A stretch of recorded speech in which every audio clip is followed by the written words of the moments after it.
records, huh? Yeah. You hit the button. Probably live. And then so you records. hit the button. So the button has been hit. And, oh man, the preview is still I can't showing find the zoomed in chat. on the top left of the screen. But was the button hit? That's what's important. Why is this happening? I wonder. Why is What this have we happening? done To deserve Yeah. What happened? You've upset the gaming gods. That's what it is, man. It's just baseball, gaming gods. Come on. Hey, if you're, God, that really pisses me off. Yeah, check and see, Colt, if this is actually happening on the channel. If it's zoomed in the top left, but in the preview it is. What's your channel name again? Zalker87. Oh wow, this guy gets a lot of views. My thumbnails are trash though. That's just is jealousy. It zoomed in chat? Is it zoomed in chat? Oh man, too funny. Hang on. Looks fine to me. Oh, no, you're okay. good. You're good. So You're good. my preview is just messed up. All right, awesome. Yeah, that's fine. All right, Yeah. that is you just put the wrong game in the background. That's no problem. Yeah, I did. I did that at Colt's request, and it Lord Attic as well. Hey, again, guys, thank you for joining us live. Sorry we're late. I was dealing with that, and it turns out it wasn't even going to come through to you guys, but it's never done that before. So, again, I didn't want it to be zoomed at the top left for the whole show. Thank you for joining RDX Podcast, Real Deal Xbox Podcast. You guys are amazing. Thanks for waiting in the chat. Hit the like button. If you haven't, tell a buddy, tell a friend, tell your mom and your grandma. Put us on Reset Era. I've got some introductions to do. We got some shout outs. We got a ton of great topics. My grandma declines. Yeah, Fonz, your grandma did not. She didn't. Hey, Colt, another week, another show. Hey, I really appreciate you having me on and sending me an invite and saying I can be on your show. I appreciate that. Yeah, you were just a little piece of shit when I found you. Anyway, hey, D-Batch, what do you, another week, another show. Yes, man. Let's get on with it. We're starting late, so let's just get on with it. We got some good topics today. I'm excited. Let's go. Woo, we got so many people in the chat, too. Shout out to Marlis. Hey, we've also got Fonzarelli, the Grounded Gamer. Good to have you back, bro. Present and accounted for. Let me turn you up a little bit. And then we've also got Zalker87. Yes, sir. I'm glad to be here. Let's get this going. We're late because, OBS sucks. Yeah, that might be partially true. Miles Dampier, and thanks for joining us, buddy. Windows Central. Oh, absolutely. Thanks again for having me back. Feels good to be here. Of course. It's an exciting week, and I'm ready to just get into it. Last time you were here, man, you were selling cookies to all of us behind. You were such a good trooper that show, and it was a pretty interesting show. Thank you again, though, man. Sweet little lad here to add a little dynamic to the mix. I get to sit down on RDX with Colt. Last time Colt wasn't here, so he wasn't. No, I'm sorry. Well, I'm sorry that he's here now. Dealer. I'm sorry too. I'm just kidding. All right, we got a ton of great topics. Thanks for joining us, guys. Again, if you haven't, hit the like button and help us out a little bit. I've got to get back to the topics. I had to restart my computer. It'll take 5 seconds. But in the meantime, chat, let us know what you're thinking on some of the things that are going on out there. There's a lot of interesting topics and events happening amongst us right now. And we have the latest on all that. And maybe a little more that maybe you didn't know. We'll see. But let me do some Patron shout-outs real quick. I have, Achievement. Shout out to you, brother. We've also got, and these will update on the 5th of every month. So, again, here in a few days, they'll update. We've got... we got Blitzkrieg Grunt. We've got Zordon, Dr. Vortex, if I can talk. Game Genie Prime, Slim 73, Pink Orcbot, Costanza, Scout Troop 74, Wayne. We've also got KY Bob, Wakanda XNT. We've got Straw Hat Khalifa, Bad Boy Live, Assassin Lupa, Foreign Object, Gabqueez Teo, John Blue, Vector Boss, Deviator X, Real Deal Neil, Suicide King, Tasteless Genie, Michael Bowen, Guillermo Cavillo, holy crap. All Might, AJ Hutton, Gaz, Dark CMF. I'm done with that. All right. Whew. I barely made it out of that alive. I got barbed wire all around me right now. Google Stadia. It's fucked. What do you guys think? Okay. So we got to set the scene, right? So Ponza's company, Fugle, long story short, it sucks. And they're not really going to be doing the first party thing anymore, Fonz. What are they doing? They're doing third party deals and partnerships now? Like Stadia is dead? What is it? I feel like they got one foot out the door for sure. I guess it's something that it's par for the course for Google. They kind of kill off a lot of apps and products that they come out with over time if they're not just doing stellar right away. It just seems like that's their MO. I don't know. When you don't believe in your company so much, like you don't believe in your own product 100%, why should anyone else is my question. Like, and that's the vibe I get when they come out and say something like they said, where they're not going to produce their own first party games and have, first party. They're just going to go with third party and second party companies and stuff. And it's like, all right, so you're telling me that you just don't believe in it. You're not 100% into your own product. Yeah. So, I mean, it's plain and simple. Well, here's the problem. At the end of the day, what it does is, at the end of the day, when you make a statement like that, it's going to deter a lot of growth from your company. Period. So it's basically going to start the death of Stadia. It's already in production now. It's rolling. Bonds, could you imagine being like a Stadia content creator? Well, that would be kind of odd, huh? I do want to point out that this is different. This is like, there's more to this because remember, Stadia were swiping talent from other capable, more established brands, right? They shut down 2 studios already. They're done with this crap. So they wasted everyone's time. Other Sony, Microsoft could each had some really talented developers helping them do these things. And it was just clear from the beginning. Yeah. Well, you don't, like I said, you don't say that we're not going to have first party and we're not going to do that. It's like, okay, so what are you doing here? Like, look, people are just not going to sign up for this service anymore. Like, they're just not going to do it. It's that they're going to die now. Well, it's not even, it is like the shutting down of services. But the other thing is that you could just tell it didn't feel like Google really went in on it. Like they didn't bring anything new. Right, like Halo changed, console gaming for first-person shooter when it came out because of Xbox. Sony brought out a lot of good first-party things. There's a lot of things that brought something different. You brought something different to gaming, and Google just didn't do that. They've had a lot of products that they've pushed that they just killed, like Hangouts, Google Fiber. I don't know. Every company does that.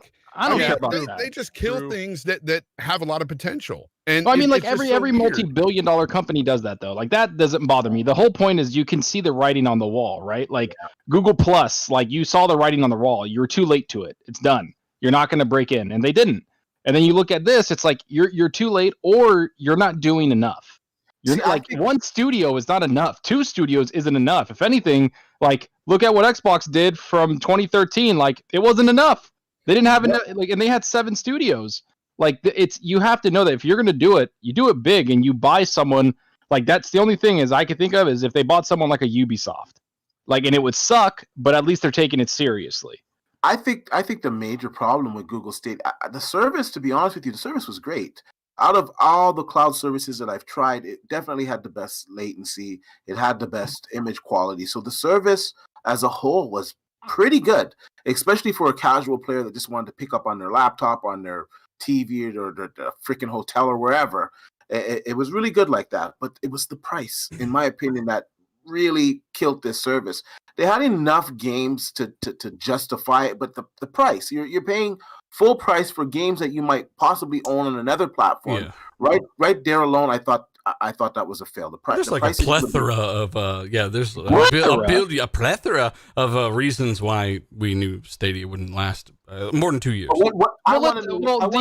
This is like Stadia is like this is a warm up topic. We'll let people file in, right? Like, yeah. Basically, we're just trying to let everyone know that Stadia sucks and that if you put your time and money behind you said that there was enough. You said there was enough games to just no, man. Like xCloud's beta had almost triple the games of what Stadia had. Yes, true. Like, true. Come on. But Stadia's quality was much better and the latency was much better. I just got to be honest because I've tried all services.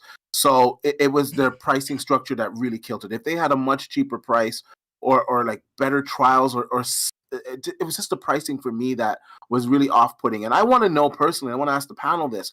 Now, what does this mean for Amazon's Luna service? Because I am signed up for their beta whenever it starts. Hopefully I get chosen. Now, what does that mean for their service? A big yikes is what it means. Yeah. It means a big old bowler. Luna has way less kind of publicity behind it. The launch of Luna has been so quiet compared to Stadia and xCloud. Like with this news of Stadia, I can't imagine a world where Luna thrives.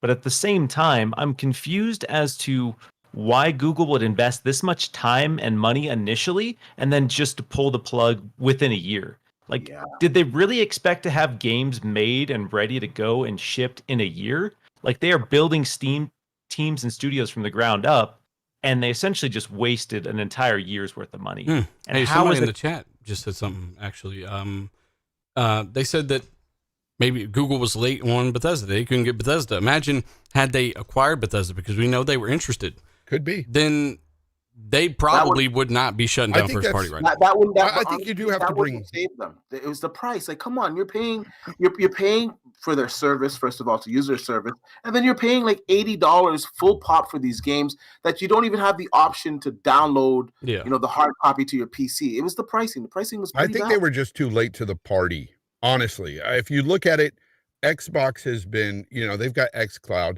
but the thing about xCloud is that they have so many games under their belt already that they can pour into xCloud. And it's just, to me, without those big acquisitions like Bethesda or Ubisoft or whatever, there's no way they could catch up, essentially. Yeah, and the way you play their games and stuff too, man. Like, I think Microsoft is in a freaking fantastic position right now for all things, game streaming anyway. Let me get to a few of these super chats here. We're going to move on from this topic. Again, chat, thank you so much for joining us live. Hit the like button if you haven't. Maybe show a buddy or two. We do appreciate it. We've got a super chat from the Sackboy, Colt's favorite game on the PS5. He says, can't wait to play Starfield. Best on PS5. Stay mad. Okay. We've also got Nano Polymath, $10 super chat. He says, welcome, chat, to in the UK edition of RDX, coming to you live from the UK with your host, Miles, and guests. How dare you, Nano? I'm just insulted. I'm insulted. Thank you. Shout out to you, Nano. We've also got Edward King. He does say, quick thought, what are the two big games for Xbox this year? The Jez Corden. Yeah, there was a miscommunication in the article there. I updated that in the top comment there. So go back and check that video out. You'll get all the information there. And then we've also got the Scarecrow, who is $20 super chat. Says, shout out to RDX and a special one for Tim Dog and Zalker. Best weekly check-in for the positive gaming news. All right, Nick, I'm going to keep that one in mind, because we do try to be positive. And I like it when Zalker gets shout-outs. So, again, thank you for what you guys do. I'm going to go ahead and go back to the topics here. We're going to move the fuck on. All right, so Drew Murray, he left the initiative, and there were some people that look like complete morons on Twitter that kind of made this about console war instead of personal issues. And it turns out Drew Murray left the initiative. He's the guy that led the team on Sunset Overdrive, I do believe. He's not the creative director of the studio. That's David Gallagher. He's still there. But Drew Murray did have to take a leave and go home to help his family in need over the pandemic. Everything that's going on is hitting pretty much everyone. And this is an odd one where people jump the gun and they look stupid on this. It was a personal issue, and we wish Drew the best. Colt, what are your thoughts when you initially heard Drew Murray leaving the initiative? Well, my initial thought was, where's he going? Because he didn't say, and a lot of times when people announce they're leaving, they can't say where they've accepted a job. But in this case, it sounds like it was a personal reason, and he's not working anywhere once he goes. So I was upset that some people jumped. Their first instinct was to use it as console war ammo. It's sad. But I'm not going to pretend like those people did and apologize and roll it back. I mean, what else can you do when you stick your foot so far in your mouth that it comes out the other side? But it's just unfortunate that this is the way that people react to big news or big changing news like this. Sucks. So yeah, you're right. Daryl Gallagher is running the initiative, and Drew Murray is one of the top leaders of the team there. So yeah, and to me, I think this is way bigger. I think this is just way bigger than gaming, right? Like, that's the whole point of this. Yeah. I don't give a shit what some idiot said. I don't care. Like, this guy deserves his privacy. He put it out there because, to be honest with you, it's like, that's a good one for the team. Like, they don't want to be like, oh, Drew Murray left, and then there's all this drama surrounding it. So, for him to announce it and even, kind of make his private life public to us gamers, that's actually really cool. And, I respect him for that. And that's all I want to say about it. I think that, he deserves his privacy with his family, and Nano Polymath made an awesome message. And I wholeheartedly agree with that. Yeah. Keep this Well- keep this private and let him handle with his family, and hopefully everything works out well. And I'm sure when everything gets better, he's going to be playing Perfect Dark like the rest of us and be excited, like you said. So that's all that matters. I don't even want to touch on. I've already said what I said about those people on Twitter. I just want to say that it's a big loss for the team. It really is. The guy's done a lot of good for. I mean, a lot of games out there. The Resistance series, he was part of that. He was part of Ratchet and Clank, and again, Sunset Overdrive. I mean, the guy he's a great developer. So it's a big loss for the initiative, but they've got others there that are very talented and stuff. So I'm not worried about the initiative like some people are. Tim Dog, are you worried about the initiative like some people are? No, not at all. Let me turn. I'm going to be going to my computer, so if the audio is a little shaky, Gotcha. I'm about 10 minutes from home, but just keep that in mind. No, it's not. It was just the unfortunate situation. He had some stuff that went on, and it's been a tough time. It's not been easy, but like Nano said in a post, and Zorker doubled up on it. Just let him have his time.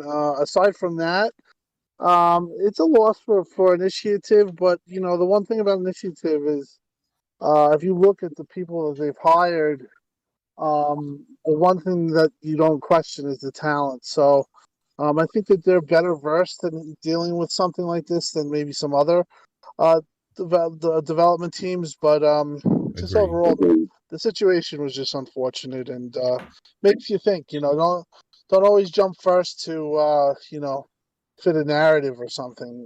Just kind of these are people, so you always got to keep that in mind. It's not always a game. Do you think they're going to suffer on a talent lead level, on a technical level? Personally, no. I think that they're still going to be hiring. The only thing that I question with Initiative is manpower. I think that they have enough cooks, as they say. They need now just sheer people. And I know they're still hiring, they're growing, but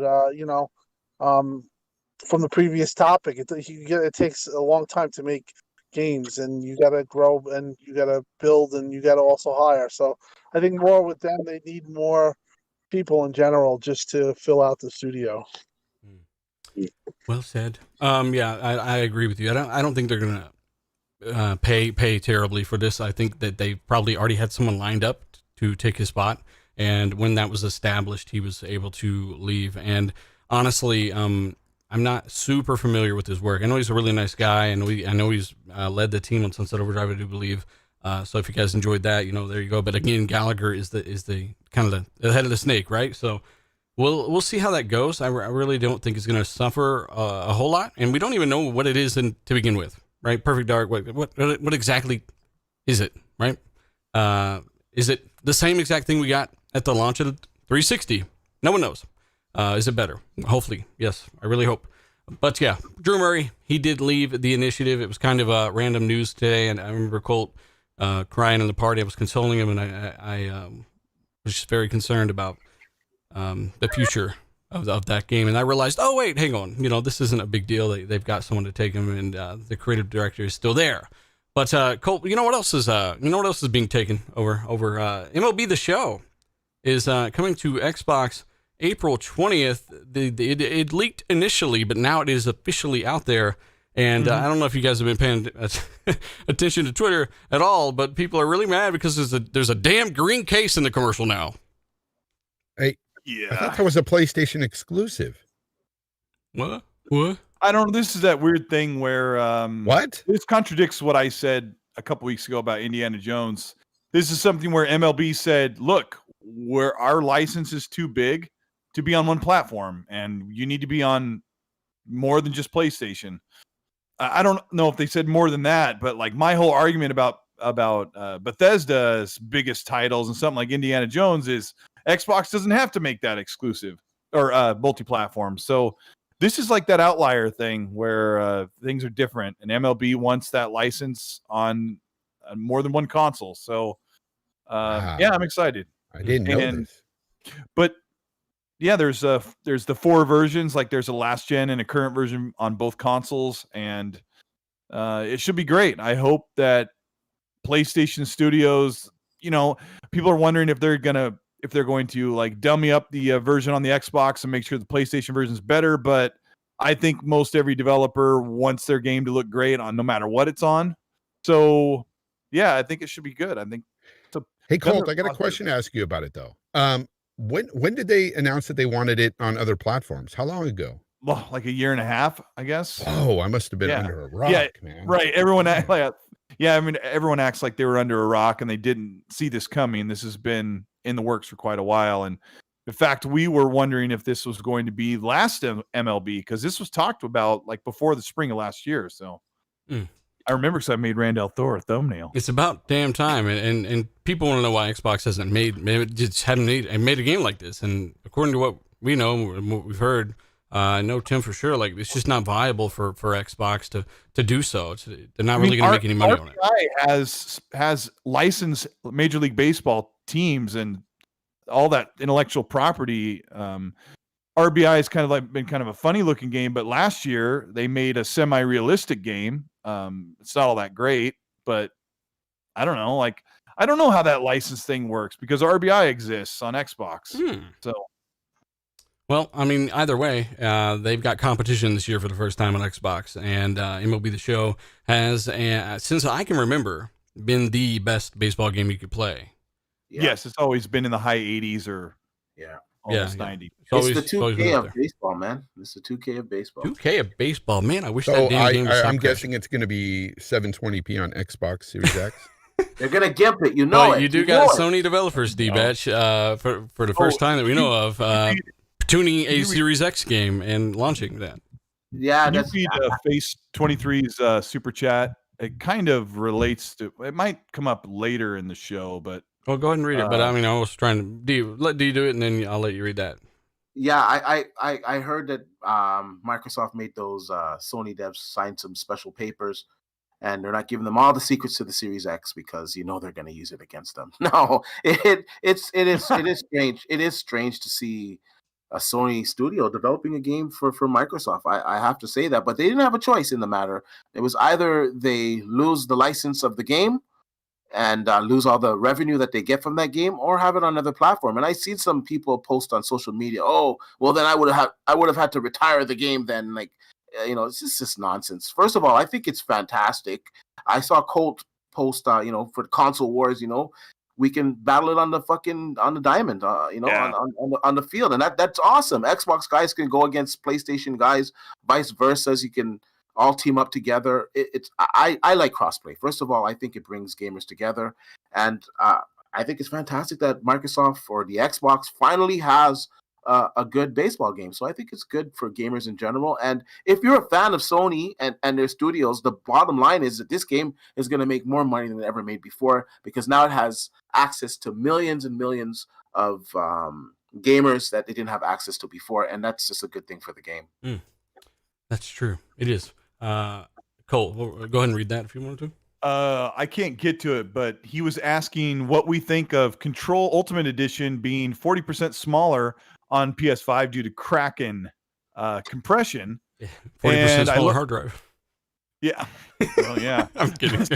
So I looked into this, and apparently they're using the Kraken compression on Control, but it doesn't sound like they're using any of the BC pack in Xbox Series X, which is yet another example where the devs aren't using the tools they have available to them. And BC pack is available to Remedy. I don't know why they're not using it, but if they did, according to Richard Gildreich, a engineer, said that BC pack is 50+% reduction in file size for games. So it's quite possible that Control would be the exact same size or slightly smaller in the Series X, even if it had a higher resolution. So yeah, and kind of interesting that Remedy isn't using all of that on Xbox, and they ported it into the PS5 version. So I don't know if you care, but I mean, it's kind of cool because it's interesting. Yeah, it's cool because it's like 25 gigs for Control Ultimate Edition on PS5 and 42 gigs on the Series X. And on the PS5, you have a much smaller available storage on your main drive for the PS5, and you cannot expand your storage on next generation games at all right now. So it's pretty cool that they're using Kraken, probably out of necessity, because at this point, once you start installing a few games that are available that are next generation, you are already out of storage on the new console. So let me get this super chat real quick from Yadani real quick. 20 super chat. He says, shout out to the Lights On gang playing the Medium. Yeah, I saw you on Twitter actually talking about that. He says the audio alone gives him the creeps, right? And we'll talk about the Medium a little bit later in the show, maybe towards the end, our thoughts on it. But he says, can we also talk about Game Pass quests? They're broken, apparently. I've never actually utilized them, but he says specifically on daily application logins, yeah, they're broken. So poll the chat.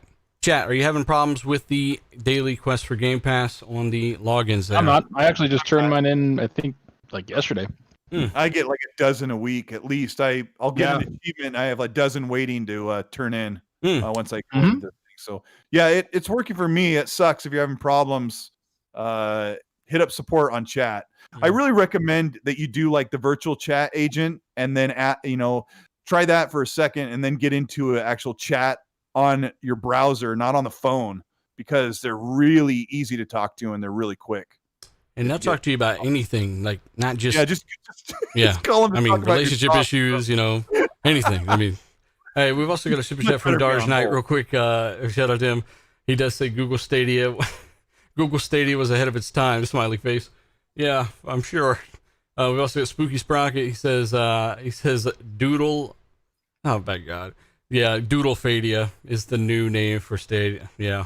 And then we get Psychonauts. He says, what's up to the panel and everyone in the chat. Shout out to you, Psychonauts. Do appreciate it. I'll get back to the rest of these later in the show. Got to move the topics forward for my own sanity. Miles, I just fucking realized we ain't got your take on shit yet. Well, let's get yours on the next one. We've got something you're going to love. Bleeding Edge is dead. What are your thoughts? It's a big bummer. It's one of those games that didn't really connect with a lot of people when it launched. I really like the dynamic of it. I really like the PvP kind of arena brawler. Tell the people what happened. Why is it dead, Miles? The updates. No one played it. Yeah, no one played it is why it's dead. So they announced they're not going to update it anymore, and like basically they're not going to support it anymore. Exactly. Yeah. So they put out an official statement saying that's it, no more future updates. But if you've been following the game at all, they've been radio silent for 4 or 5 months now. So I mean, that wasn't a good sign for your live service game. So I don't know. It sucks that it didn't find an audience. It had a really unique cast of characters, a really cool world, a unique play style. But I mean, if nobody's going to play it, then I understand, like from a business perspective, why you kind of pull the plug on it. But RIP, servers are still going to exist if you want to play. But after that news, I don't imagine the servers are going to be bumping. But alas. I mean, the servers were never bumping. The servers were never bumping. Or went out. The game was all right. I played a bunch of it. I played with Obi.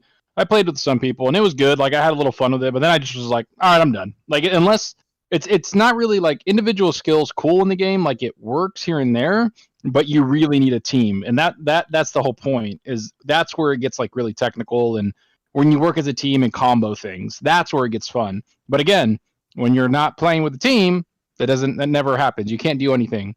And it's just kind of like you get your ass kicked. You can play Overwatch alone and really, really enjoy it, but I don't feel like you can do the same with Bleeding Edge. It's another like 12-person team. It's like this small side set of Ninja Theory that had that game in the works, and Microsoft greenlit for them to finish it. And I didn't think it was all that great, I guess. But you know what? Well, that's what happens when you launch for like 3 maps. Like, come on. Like, what else do you expect? It wasn't fun. The combat wasn't fun. It wasn't fun. I feel like that's all opinion, though, right? Yeah, but I think the masses kind of agreed with that too, because the game's dead. So. They didn't play it. Yeah, it was on Game Pass, chat. I mean, let us know if you get what D-Bash is saying there. That, I mean, it makes sense. It was even on Game Pass, and people still weren't playing it. I think the depth wasn't there, and maybe I think a lot of people did have fun. They just ran out of stuff to do and unlock. And I wasn't a big fan of the game. I played it a little bit. There's nothing to unlock. Yeah, there was nothing to unlock, like exactly what you said. So, yeah, I guess their passion project was out there, and they can put those people on what they're putting them on, Hellblade 2 and all these other games that we are looking forward Bleeding to. Edge 2. Yes, and of course, Shower with Your Dad 2. I want to go ahead and move past Bleeding Edge, guys. Let us know if you're still playing Bleeding Edge. I hadn't played it since launch, honestly. I know I was talking to Tsunami and Devin and Griggity, from some of those guys from We Bleed Green, and they were having a blast with it for a little while, and I'd like to know if they were still playing it too. But yeah, I mean, I know they enjoyed it. We've also got we've got a couple of big announcements today. Unfortunately, we do have to stop by an article written by WCCF Tech regarding Series S and an indie developer, Miles, talking about, hey, we know why Microsoft made this little thing. It's actually future-proof because it has the same CPU, but the RAM is going to define the generation. Which again, there are several caveats to that. We'll get to that. But what were your thoughts seeing how some of the masses were so eager and willing to try to spin this into some kind of negative article when Luca came out and dropkicked most of them? That was pretty funny. Yeah, it's pretty wild to see. There's a lot of people looking at the Series S in particular as the factor that's going to hold back next gen. That is the narrative that people really want to push right now. They want to find some reason that Microsoft's $300 option is bad. Bad for gaming as a whole. Not just bad for them, but bad for the entire industry. So there's a lot of people that are, I don't know, they're spinning any sort of negative they can about the Series S as a console into, this is why we shouldn't use it. That's why it should go away and it should only be the Series X. So it's fascinating how easily and quickly people jump on any little nugget that's going to make the Series S look like it's not worth anyone's time or money. Mm-hmm. Yeah, or any Xbox at all, really. Let me see who's in the chat here for the... I need to feed off the panel here. I can't even see him because my preview window's cut in half. Tim Dog, you ever set up your PC? Yeah, he might be doing that now. Cultist. Yes, sir. What are your thoughts on this article and some of the things that ensued? Give me some energy. The best, I mean, you covered it so great in your video, a la Luca, like kind of adding into the mix. Yeah. About how everyone just reads a headline and how some of this reader service from journalists that will put something that is at first glance basically anti-Xbox. Anti-Xbox might be pretty abrasive, but something that is that just feeds into the reader service that Xbox isn't getting it done. And so everyone just read the headline, but the developer says that the Series S is just fine and it's great and it's cheap and it does what it's supposed to do. And this developer that was complaining about RAM usage, like he has a top-down tower defense game. So other developers that are building something bigger are making incredibly massive, immersive, wonderful games with an 8 gigabyte RAM pool, right? Or whatever it was, 9 gigabyte on the 1X. So like this is we've been seeing this for a while, and like you said, like you can scale the graphics, but it's the whole gameplay design, and none of that's really changed. Yeah, over the past. I'd like to know from Kirby too why it is that you have some developers out there. Again, Kirby's a developer; he's a moderator in the chat. That are forgetting about the memory multiplier and things that come with DirectX 12 Ultimate, like the sampler feedback that reduces the amount of memory you use there, right? There's so much stuff that they're going to combine with 1080p resolution in general. You're not taking up nearly as much RAM as a Series X is with 4K resolution, right? So I think they've thought this stuff through, and I just don't understand why some of these developers are forgetting that or not mentioning it. And they have to make concessions. Like it's not new to them to make concessions for lower tier hardware. They're for 700 series GTX cards still, maybe not as much. Maybe they're getting closer to like 900 series GTX cards and the equivalent. But minimum specs is what minimum specs for amazing games. And there's millions of people playing these games, and a developer is used to making concessions to make sure the scope of their design works within massive majority of hardware. And Series S isn't something that they just cannot handle whatsoever. And he wasn't even saying that in the article. Mm-hmm. He was just saying that it is a limitation of the hardware. He doesn't say it holds it back.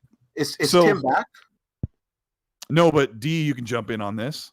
Because I wanted to kind of segue to Tim on this question, but I'll say this though. On the weekend or last week Friday, we found out that Microsoft's DirectML it's open now to all the developers.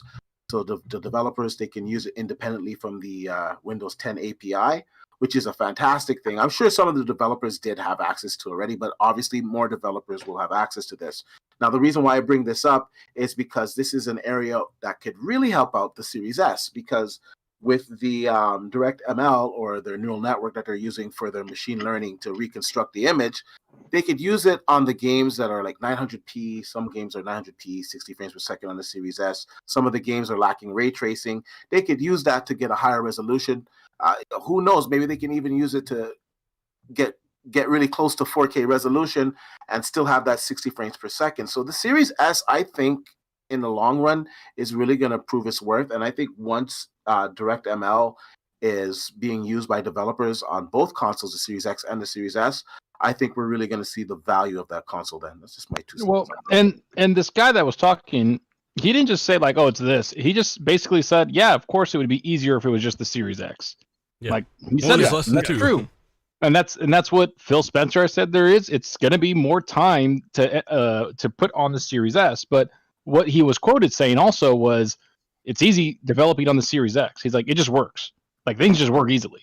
So they optimize a little bit more on the Series S because they have to. But the thing that dealer said and what that developer said is that the CPU is the same.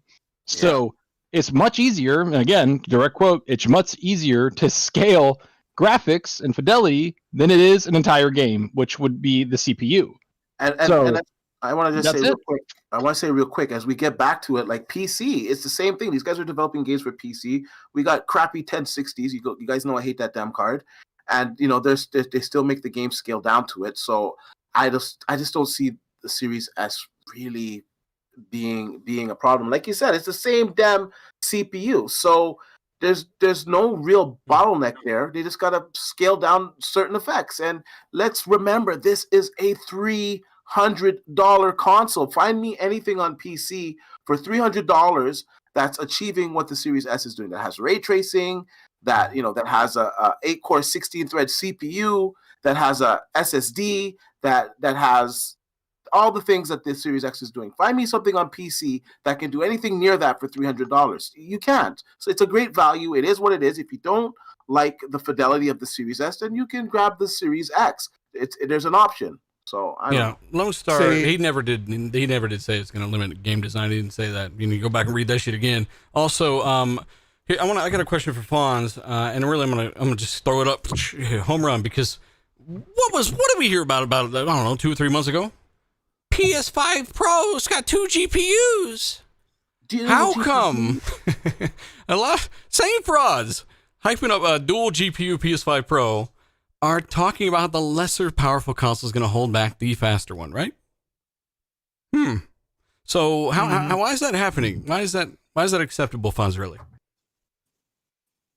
I think Fonz died. Well, why is anybody worried about resolution target on a game? Like somebody said earlier in the chat, like a minute ago, like, well, what about them saying, like Remedy saying Control had to run at 900p 60 on the Series S? Like, what about that? I'm like, I don't know. I don't care. I would normally say you don't care about resolution or 4K if you bought a $300 Series S. But unfortunately, some people in the community bought a Series S because they couldn't find an X, which sucks. I mean, I would have waited, but they're still getting the same great experience.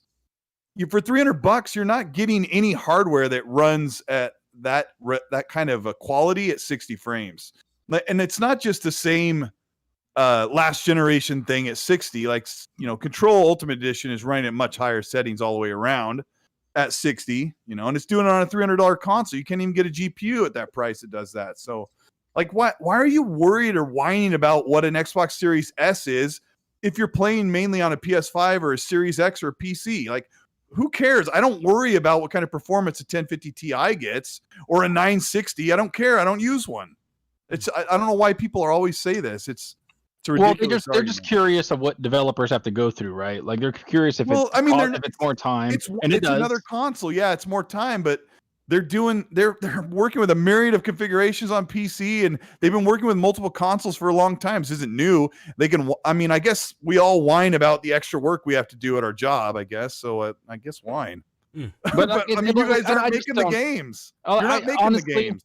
Honestly, the thing that I see is like people just care about power, right? Like everybody says power doesn't matter. It matters because you keep bringing it up every Yep, goddamn post or absolutely. whatever. So power does matter, and tools and code and everything, software development can bridge the gap between hardware and software. Extremely, it could go to pretty good lengths to make something extra, get that extra power out of it. Like, yeah, that happened. That's why games at the end of the generation look, insanely better than the ones at the beginning of the generation. Mhm. It's because developers get to develop more software for it and get their hands on it. But at the end of the day, power is going to be a factor later on because it's just there. The hardware is there. Yeah, and That's the and point. Face 23 says again, he goes, I was saying it was a limit. Remedy was saying it was a limitation of hardware, not the game. No one disputes that the Series S is a less powerful console for sure. It was made that way. It was made to be dirt cheap. It was made to be lower resolution. It was made to give you the performance of have quick resume, faster frame rates, have ray tracing on some games. Like that's what it was made for. And I mean, that's what it is. I think the bigger question is it taking away from the Series X? Is it holding it back?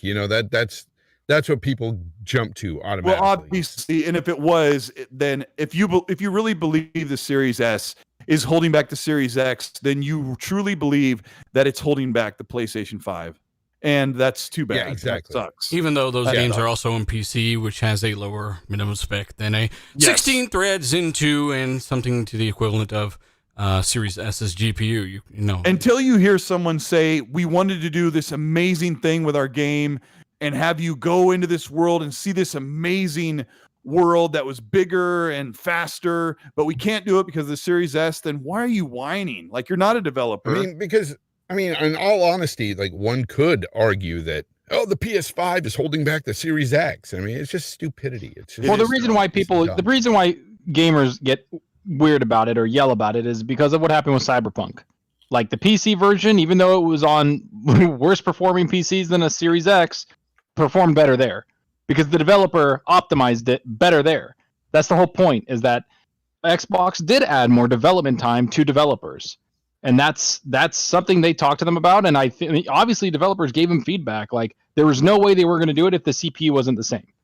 Like they can handle graphic fidelity, all that, but if the CPU was different, then we would have had problems. Now the only mystery is the RAM. Like I get it, like, and that is a mystery to developers as they develop on it. Like that's just, it's like that's a fact. Like Xbox, Phil Spencer himself has said, yeah, we know it's going to cause a little bit more work for them, but we also they also are making their tool and their API and their GDK to hopefully mitigate that, and that's something that they're still working on. You can see that in everything with Digital Foundry. Everybody, like the tools and everything are not at max capacity. Same with PS5, it's not max capacity. Do you think it's going to alleviate the issue that they're going through now, where some of the games aren't in 60 frames like it is on the Series X? What can alleviate it? Like the tools and the Well, everything will be better if once the tools get better. Like, I mean, that's just what it is. That's what software is. That like the development of programs or anything is 20% you're actually creating, 80% you're maintaining. That's the development process. So right now they're still in that 20% of creating on these consoles. After a while, it's going to be the 80% where they're just like optimizing it a little bit better and just maintaining it. Well, that's one of the big issues that I see. Like, I'm not a big tech head, but when I look at the, Series S, I'm like, yeah, that's a neat console for $300, and it does a lot of stuff that, it's not future proof, but it will play the games in the future and stuff, for this generation, this new generation. But the 30 frames is what really kills it sometimes. It's like, I'll see these comparisons and it's like, okay, it's, dynamic 4K, 60 frames on the Series X, but on this little machine, it's dynamic 1080p at 30. And I'm like, whoa, it's got the same CPU, and what's going on here? Like, Yeah. That's what trips me out about it. I think none of your business. He's got a good point. He says he didn't think people that are buying Series S are really all that concerned about a 900p output, especially on some of these games that are lesser optimized. It's an incredible little box. It's not really debatable. It's by far the most powerful box of all time for that price point, like by a massive margin, considering it's also got an SSD and ray tracing stuff. Right? We've been over this stuff. At the end of the day, the developer does not say it's a bottleneck for game design. He says that because they are running the same CPU, they can actually be ready and be prepared and run those future games and scale those visuals quite easily. It was pretty well done. Luca did a stream on it. I put it in my last video. I thought it was funny. And again, thank you guys for rocking out with us. We got almost 2,000 people live tonight. You hit the like button if you haven't. Show a buddy or two as we kind of ramp up the topics a little more past this shit that's already been running to the ground. And we're going to go this way over here to, Mass Effect. Real quick, Legendary Edition. This has actually been put out there today. May 14th release date for pretty much everything. Includes all games and all DLC. I think it's over 40 pieces. They've also got rebalanced weapons and Mako physics. The Mako no longer handles like a hummingbird on crack, Colt. Shepherd. Yeah. I watched that trailer on my OLED before the podcast, and they did this 4K 30 cinematic trailer. Gosh, some of the stuff just looks the same. I don't think it does, man. I don't think it does look the same. Well, you need, I don't know, watch that trailer. Like they didn't do a big overhaul of graphics. Chat, let us know what you think. Let us know what you think, chat. Put a 1 if you think I think Mass Effect looks the same. Put a 2 if you think it looks better. Yeah, let me fix it by saying what I was going to say. I think it looks great, but I mean, you don't understand how great that game looks, especially when you're in dialogue mode on the 360 with back and pat, and that's like sub 720p. So it looks like what they did, and Alex Battaglia already said this, is they took basically the PC version and just kind of revamped it and changed some things. They had to keep it in Unreal Engine 3 because if they moved to Unreal Engine 4, some of the mechanics in a couple of the games wouldn't work anymore. So I am getting this game day one. It looks awesome. It's going to be at 60. It's 4K, even if without smart delivery, 4K 60. So yeah. I think the biggest changes are in Mass Effect 1 for this game. Yeah. Yep. They've worked on Mass Effect 1 the most. Graphically, not only graphically, but also the mechanics as well. I think they've mentioned that they smoothed out a lot of stuff that was janky. Did they change the combat in Mass Effect 1? Because that's the biggest thing they need to do. I needed to work this time. I'm not sure. But they said they did work on it. And they did work on the Mako. Thank goodness. They changed the aiming, or they fixed the aiming camera. And they fixed the cover system, where you kind of really couldn't get into cover. You'd kind of snap in, kind of. Wasn't very good. Yeah, I was hoping for a remaster completely, but we're not getting that. I'm a huge Mass Effect trilogy fan. I think this is more of a remake no matter than a remaster, honestly. It's a it's not a remake. The other way around, yeah. Yeah. I know what you mean, dealer. Can I just add real quick? That sucks. I've been a fan of the original trilogy. Apart from maybe the third one, and you all know why. Oh, the third one's great. Just the ending kind of sucked. Yeah, and I put a lot of hours into back when I was gaming hardcore. I put a lot of hours into that game, and I have to say, what I saw today, and I'm probably going to be alone on this opinion, I was not impressed. It pretty much looked like the old PC version. It just pretty much looked like the PC version to me. I know some people were putting up screenshots side by side and say, "Oh, look, the texture's a little bit better here, a little bit better there," but personally, I just wasn't impressed with it, and as a fan of the original, it didn't give me a reason. Doesn't give me a reason to go back and want to play it. To be honest with you, it looks really dated in my opinion. What if there's a really good benchmark, D? I'll benchmark it. Well, you can't play. I bought the trilogy. I bought the trilogy on PC in 2016, and was really ticked off that I had to jump through a million hoops to get controller support, and never really got it to work.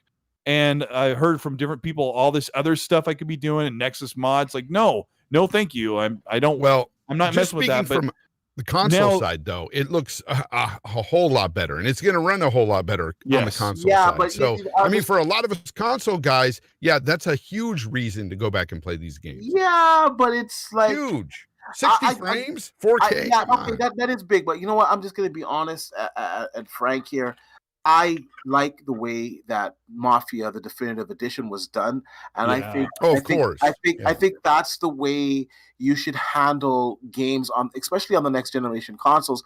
I think you should handle it that way because many play. I didn't play that game originally, to be honest, but many did play it, and they were wowed by the remake of it, that they went back and played it, and it was like a new experience for them. And I've seen the footage side by side of the original and the remake, and it's like it's night and day. But Yep.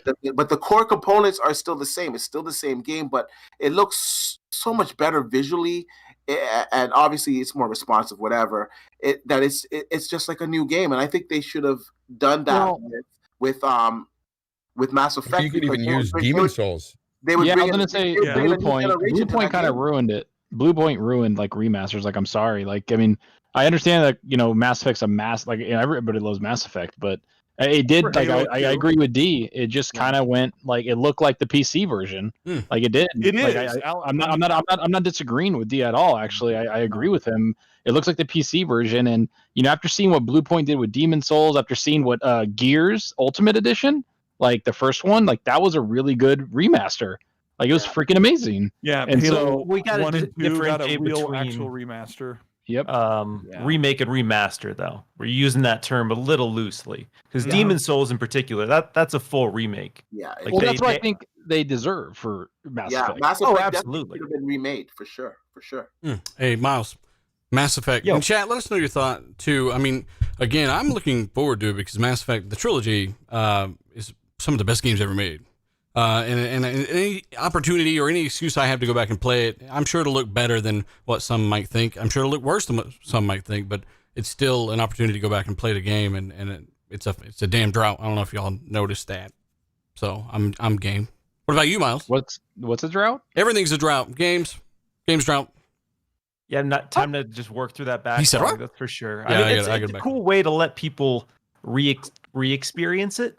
I imagine if you've never played Mass Effect, going back to it, even with the enhancements, it's gonna feel probably pretty dated. But I mean, it's a remaster. It looks fine. I wasn't blown away by what we saw today. It was a pretty simple remaster in a lot of ways. I'm glad they went through and refined some of the like annoying gameplay bits of the first game. But the fact that they're using AI to basically upscale the texture shows like the texture quality was kind of meh across the board. But that lens flare was kicked up to 20 shit. though. There we go. Shit. That's Miles got that you, JJ Chad. Miles got you. Abrams style. Just going Yeah, hard on Star those Trek lens JJ flares. Abrams style. You got to. I don't think it looks bad at all. Especially coming from the consoles. Like I said, man, console guys that love the original games on console are going to be in for a treat with the 60 frames, the 4K, the HDR. I mean, it looks amazing to me compared to what we played. Is it new like Demon Souls? Of course not, but it's a remaster and it looks good. Looks solid. Yeah, if you read the blog, like they've been asking over and over for BioWare's been asking the head of their gaming department if they could do this remaster, and they've been turned down over and over. And when Casey Hudson came back, he finally greenlit it. So it sounds like they just threw this thing together the best way they could and didn't approach it like a remake. So I agree. You're getting a PC version, all content in one for $60 on console. Even the PS4 Pro and Xbox One X will run the game at 60, according to this readout. So if you have the PS5 and Xbox Series X, but we don't know what's going on with Series S, but I'm sure all those run at 60, and even that will be amazing. Hey, because, Jason AP has a good point too, and he's naming off some of these games that are coming out. Resident Evil 8 is coming out in the same month, right? Yeah. Like that's another one I am looking forward to that. So I'm not looking forward to any of the other ones, brother, but definitely Resident Evil 8. I am looking forward to that, and I can't wait for it to be held back by the Ouya when they port it to that 6 months from whenever that's going to be a thing. So again, All Might says I got plenty to play. Yeah, there's definitely a backlog, but at the end of the day, like 2021 couldn't be a much better year to release a remaster of Mass Effect. I don't think. Oh yeah, and you get 10% off if you're a Game Pass Ultimate owner because of EA Play in Game Pass. Yeah, so it'll be that's nice. $53. $53. Yep. Do the developers? I get at mean, least you're $1 of looking that, at- or? You're looking at 3 games plus 40 DLCs. You're looking at all kinds of content there, all remastered. Some of the mechanics and stuff reworked. I mean, and is it May? you guys are looking at it. May 14th. And I keep going back to the same console because I feel like maybe even you, Colt, because you bought it on PC. You guys were kind of lucky back then. You experienced these games. I couldn't. PC. I tried to play it, and then I didn't want to play it on mouse. You couldn't, yeah. I didn't want to play it on mouse. I never experienced it on PC. Like I experienced all that jank and everything for the first game. It was terrible. Like, but I loved it so much. The game, the storytelling and everything, and it was really good. Well, the first game was some of the mechanics was horrible. Just let him go and finish, and then I'll finish reading these bullet points. We'll go to the next topic. Yeah, the first. But Fonz, you're basically saying I've never got to see it at this kind of fidelity, and I'm looking forward to it. I'm excited, man. Yeah. Well, it does also have improved customization as well. Like they are making little changes like that. It's got HDR and all that. Oh stuff, yeah, so. Burt Reynolds, here I come again. I made Burt Reynolds in my playthrough, and he looked just like a young Burt Reynolds. It was funny as hell. Walking around as Burt Reynolds all day. Did Tim ever get his mic fixed? No, Tim said fuck y'all. All right, so there is what is believed to be a new creative lead at 343 Miles, and do you happen to know who that is? I think he's on push to talk. Oh, sorry. Yes, I'm here. A former Halo man is jumping back to take the reins and I guess land this Halo ship, from what I understand. Joseph Staten? That's right. That's the lad. What did he do? What did he do before? I think he did the story, the kind of story of Halo 3 and all that, right? Yeah, one of the most beloved first-person shooters of all time. Yeah, something like that. So you're saying after all these ball swaps from all these different leads in the studio, Joseph rather is basically saying I'm taking a lead. I got it. It's mine, and we're moving forward. Do you think that's going to be a good reuniting thing? with some old friends? I don't know. I hope so. I hope with the way Halo Infinite's been developed, and there's a ton of people working on this game. There are hundreds and hundreds, maybe even at this point thousands if you factor in all the contractors. There are so many people involved with Halo Infinite. And from what we understand at this point, the retail version of the game is basically done content-wise, and they're in testing phases. So I really want to know what his involvement was. If most of the game was already done, he hasn't been involved that long. Is he planning the future? Because they are basically, designing this. He's the relief pitcher, basically. Yeah, he's coming in to make sure he's a closer, and they used him for. This is a horrible example, but they used him for Crackdown 3. Yeah, he came in and made sure that game got done and made sure the multiplayer was crashed. Why'd you put that? Why'd you even say that? Getting people hyped, Colt. Let's go. No, they needed a guy to come in and kind of just command the studio for the last few months or something. I mean, Crackdown 3 was done. Like, the campaign was done a year before Joseph Staten came in. He came in and made sure the game actually launched, because it sat in limbo for 2 years while one of their companies got bought off from underneath them. But Joseph's really passionate about Halo. And in his past 2 interviews, I covered them both. He paints a picture when he talks about Halo. He painted a picture in his last interview, which was last Thursday, about how you're behind a hunter and you're trying to get around a hunter and taking your tools of what you have for the rules of engagement of Halo, and how you're going to use the new features in the game to attack the enemies in a different way and be creative and get yourself out of a tough spot. Like, he really feels this stuff. He's one of those leaders in a game studio that loves gaming. He's just not a guy with a calculator. So it should be a good thing. I feel a lot better about Halo Infinite than I did a year ago. That's for sure. Mm-hmm. Yeah. We've seen some pretty shady stuff go. I don't. Oh yeah. And Miles is a fraud. No, Miles knows what he's talking about. How dare you, Colt? How dare you? How dare you tell the truth? But I mean, tell us, Miles. Like, what are your feelings about Halo Infinite right now? Like, you've been watching. I'm glad Halo Infinite got an extra year. I mean, obviously there was a lot of mixed reactions when we saw the first big gameplay slice of Halo Infinite. Gameplay looked fun, but the visual quality for the most part was panned by a lot of people. So I'm really glad that they had those hard conversations, because the launch of the Series X and the launch of these consoles kind of hinged on the release of Halo Infinite. So I'm sure the conversations that they had about that delay were really tough. I'm sure they really did not want to push Halo back from that launch window. But I'm glad that they were able to have those conversations, sit down and say, all right, how much time do we actually need to make this the Halo game that people want it to be?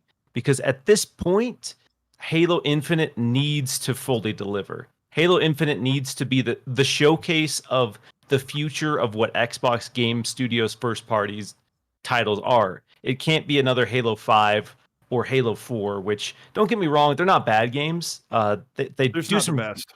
They do some things really well. But this needs to be, Xbox getting on par with what everyone considers to be quote unquote PlayStation level in terms of quadruple A, as much as they throw that buzzword around. See, I disagree with that. I don't think that at all, because I think Halo, no matter what, it's been around for a long time. They need something new and fresh to really get on par with what. Yeah, but they can't have they can't have Halo Infinite stumble. But Halo, no, that's true, and I would say that Halo needs to be great to save Halo, pretty much. Not Xbox, but to save Halo. Oh yeah, it's not make or break for Xbox as a company, but I mean, this is going to be for Halo for sure. It is big for their reputation, but I've thought a lot about this when I covered Halo Infinite last week. But that pilot that Master Chief gets woken by, I really hope that pilot, like his story, and because I don't feel connected to Master Chief. I don't read the novels. And the story, I don't get emotionally dug into the story like I would, like God of War, like I did with Peter Parker and Spider-Man. But I feel like if they do something special with that pilot, where you feel like your motivation is to do something for him, bring him back to his wife on his home planet, or something where you are emotionally charged to move through, not only to save the universe, but to save some guy who represents the other humans that are going through a tough time in the universe, that will be crucial. That's clutch for Halo, because I don't connect with Halo 4 and 5 whatsoever, other than Nathan Fillion, who's awesome. But Halo needs that. And I agree with both of you, Miles and Fonz, because it will be a really huge hit on the reputation of Xbox if Halo doesn't deliver beyond what Halo 5 did, which was a massive multiplayer game with a campaign that was universally yeah, right. It's weird though, because I don't want to see them to fail. A lot of people call me an Xbox or hater or whatever, Xbox hater. I was getting that recently on Twitter, and it's like, dude, I love Halo. The original trilogy was some of my favorite gaming memories. Halo Combat Evolved is in my top 5 best games ever, in my opinion. I love the franchise. I just didn't love 4 and 5, and I don't like where 343 has taken the series. So I'm a little down on Halo, but I'm not saying I want them to fail with Infinite. If they make a great game with Infinite, then I'm back. I'm back to loving that Halo again, but I'm just very leery about it. I got to see what they can pull off here. Yeah. In the chat, somebody just said that I was being hyperbolic because it's all about the multiplayer. It's like, yeah, I mean, Xbox has incredible multiplayer, but they're missing that story, single player, totally killer game that resonates and is memorable and something that sticks with you. And I'm not getting that with Quantum Break or Recore.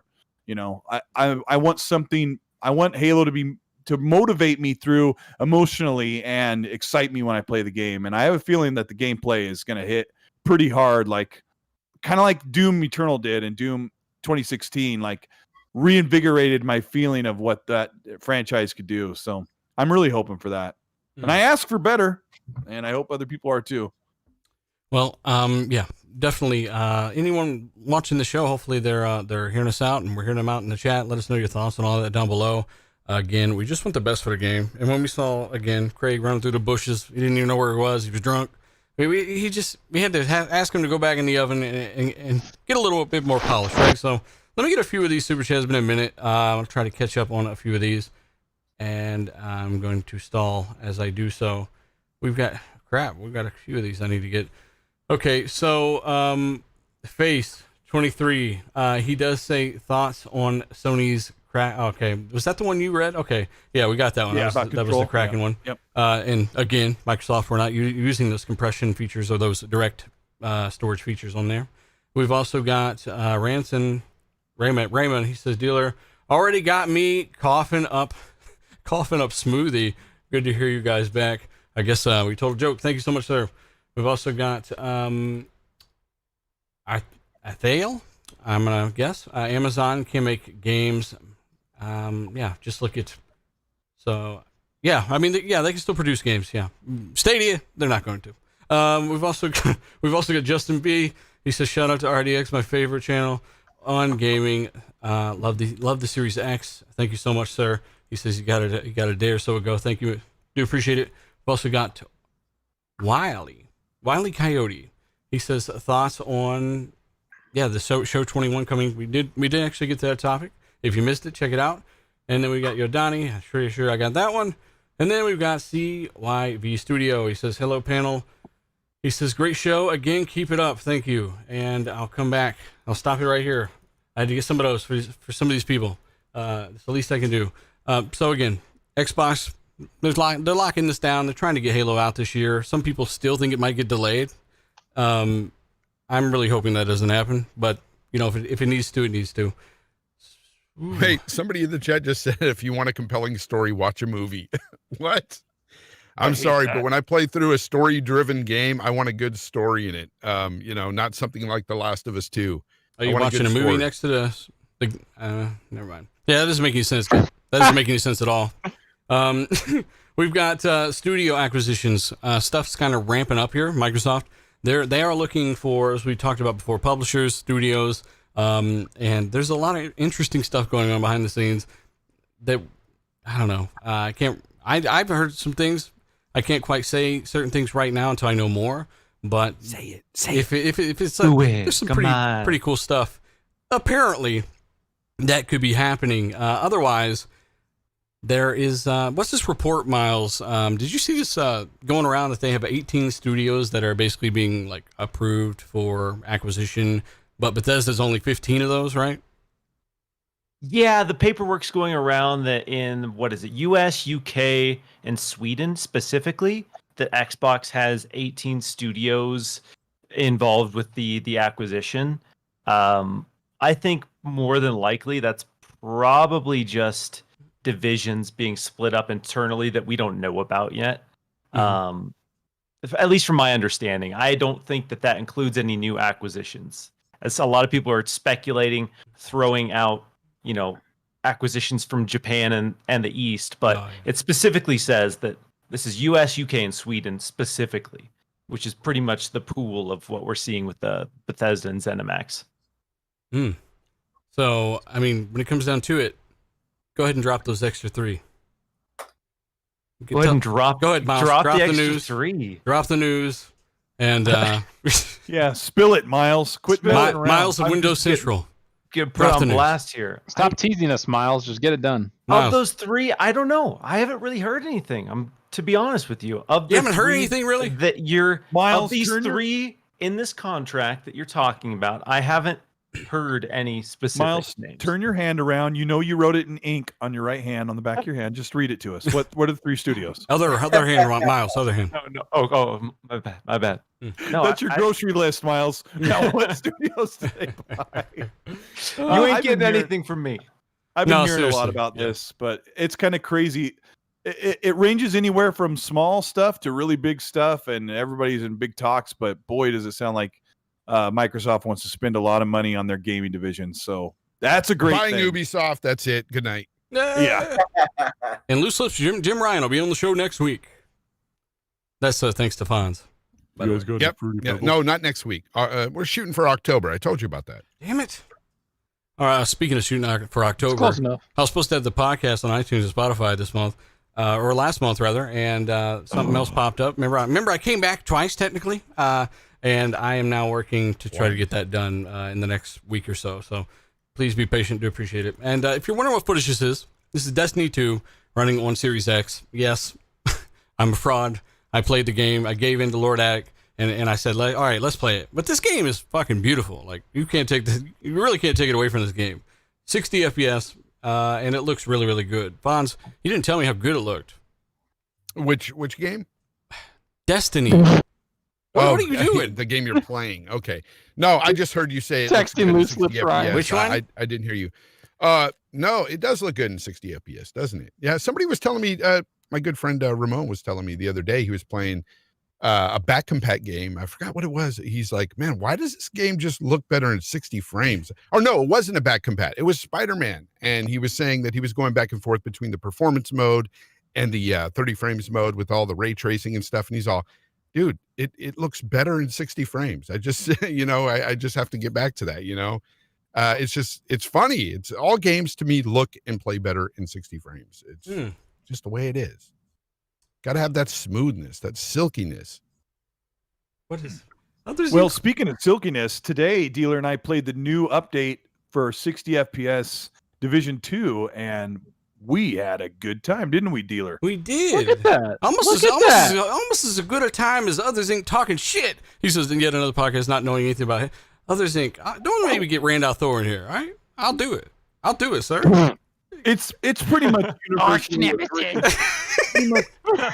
It's pretty much universally agreed that some things kind of fell apart with the story in Halo toward the end of 4 and most of the way through 5. So the gameplay is amazing, and that's enough of that. But Division 2 is freaking nice, man. Like, Dealer and I've played, I don't know, probably 10 so hours of it at 30 frames on the 1X, but when you get that sucker at 60, like everything just comes together, the feel, the look, the smoothness of everything. It's like, oh my gosh, it's great. We had a really good time before the show.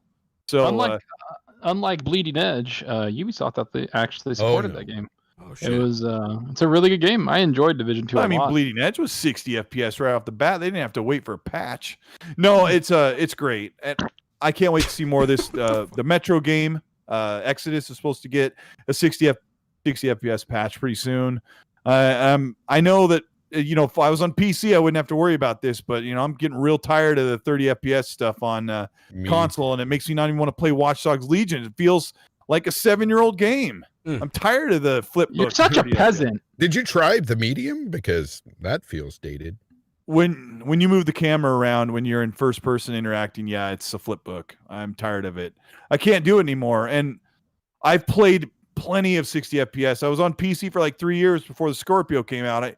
I know, it's not like I've never seen it before, but I like to play on change console. your mind on Division? Because you like freaking hated it. I'm telling you, we had a really good time, Zocker, and we were surprised. Colt, 60 FPS has spoiled us on the Series X. Pretty yes, much. It has. Like like now going back to these 30 frames games, it's really hard. You're starting to hear a lot of people, Fonz, on like Twitter and other places talking about, I was wrong about 60 FPS, and this is amazing. Like I didn't know what I was talking about.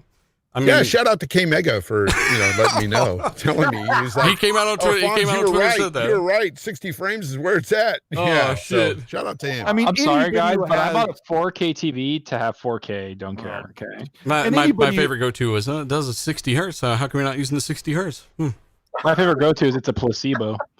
A placebo. Yeah, I mean anybody who considers their PC a gaming rig or a place where they mostly game on, they've been enjoying 60 FPS on every one of these games for like the past 8 years or 10 years. Yeah. But I mean on console, it's just really unfortunate that CPU is such a crummy bottleneck. But so bad. Now it's like I just don't understand. Like we talked about last week, like Kirby Louise in the chat said, it's literally one little character in the line of code to unlock the frame rate in a lot of these console games, and then push it through a week or two of certification on PlayStation and Xbox. Like, please do it. You will increase the sale of your games. I want to play them. Yeah. Well, rant over, but we had a good time, and I don't know, it was good. Well, yeah, Division 2. For some reason, I don't know what it is, but it's just the game is just better. I mean, I know why it's better, but a lot of people will be like, what do you mean? But it's just better. And I actually enjoyed, we got through the mission for one. We weren't like bored in the middle of it. And it's just the latency, everything about the game is just better because you got faster update or refresh. So it's a freaking good game, man. Remember that I mean, the every shooting's other pretty second. decent on it. Yeah, I don't mind the shooting for third person. Yeah, and every other 30 FPS game, you're getting less visual detail on every edge that is beaming to your eyeballs. And 60 FPS alleviates that. And it's just, I don't know. Like every game we're seeing come out offers 60 FPS mode now. Like Watch Dogs Legion is one of the only ones that doesn't. So, well, let's focus on something like Miles was telling us before the show. He's like, man, medium's pure fucking garbage. I was like, Miles, chill out, bro. And then we started the show. No, he didn't really say that. Miles, we do. You said we got some medium haters in the chat. You said we got some medium haters in the chat. So, I mean, I figured those of us that have at least fed the cat in the medium, like me, we can kind of give a quick take on it, and we can get to our main topics. But real quick, Miles, what are your thoughts on the medium, and why do you think people are giving it a bad rap in some cases? First off, I want to say that as an interesting experiment, if you go and look at the medium in the Xbox store, not only is it one of the most reviewed recent games on the Xbox store, but it's sitting at like a 4.8 out of 5 on the Xbox store, which, again, isn't any sort of metric to really go by for the most part, but it really shows that a lot of the people who have played this through Game Pass. Are you sure it's not the fanboys showing in full force? You know, I mean, horror is way too niche to have like that army of fanboys come in. Oh man, you'd be surprised. The 6 fanboys that actually, there's not them. Yeah, I mean, we're not going to see thousands of horror fanboys positively flood the medium Xbox store page, but I don't know. Maybe I'm wrong. Let's know your thoughts, Chad, as Miles is going. I honestly, I really like the medium. I reviewed it for Windows Central. I gave it an 8 out of 10. My experience, just so everyone knows here, I had interviewed the developers twice ahead of this release, so I had a really good idea of what this game was and what. Did you get a chair? I didn't get a chair. I didn't get any swag. Okay, I saw people getting medium controllers on Twitter. I'm like, bruh, what's good? Where's my controller? But no.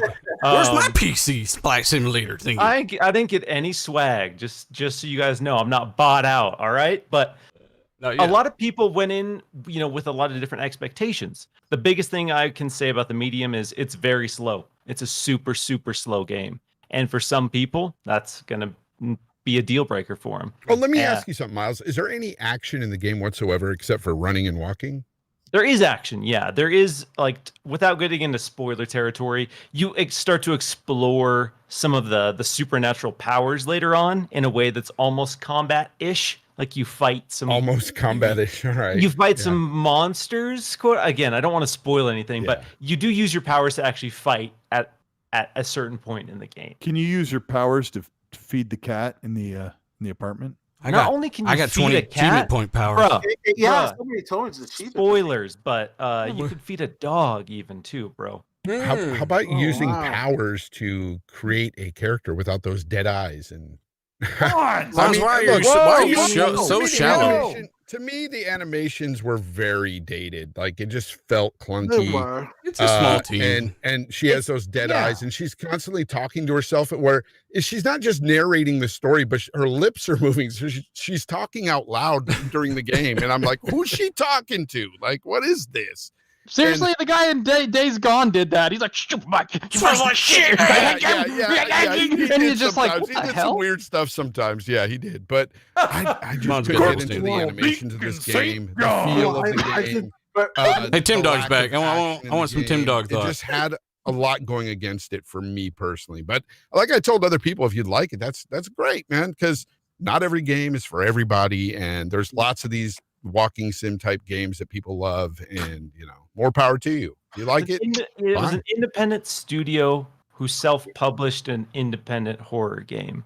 So there's been a lot of super unfair comparisons with like Miles Morales and a lot of like other big AAA titles. What?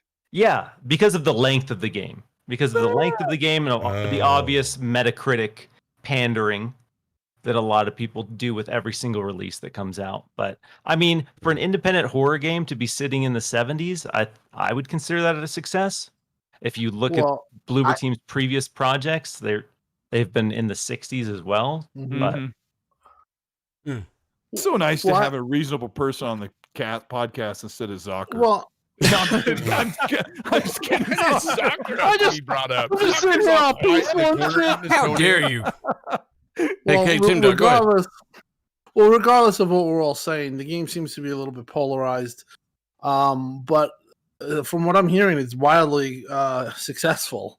So they recouped their supposedly the whole cat and caboodle in the first week. And, First day. First day, yeah. And I had also heard that way ahead of expectations. So for whatever reason, I think it came out at the right time when, it definitely had a spotlight on it because it was the first quote unquote next gen exclusive for Xbox, and a lot of people put faith in it, and there was also a lot of people that were gunning for it because it is an Xbox game. It's one of their first ones. And with that, I feel that they did get it was a little unfair to the dev because, as Miles pointed out, they're not a huge dev.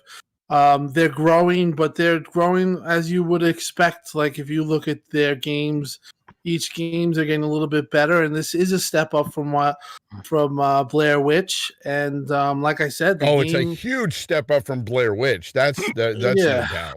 Huge. But the big thing is the game's very popular. So at least it made it popular. Maybe not the word, but for whatever reason, a lot of people played the game, and it's definitely successful if you're judging it by that way. Xbox was.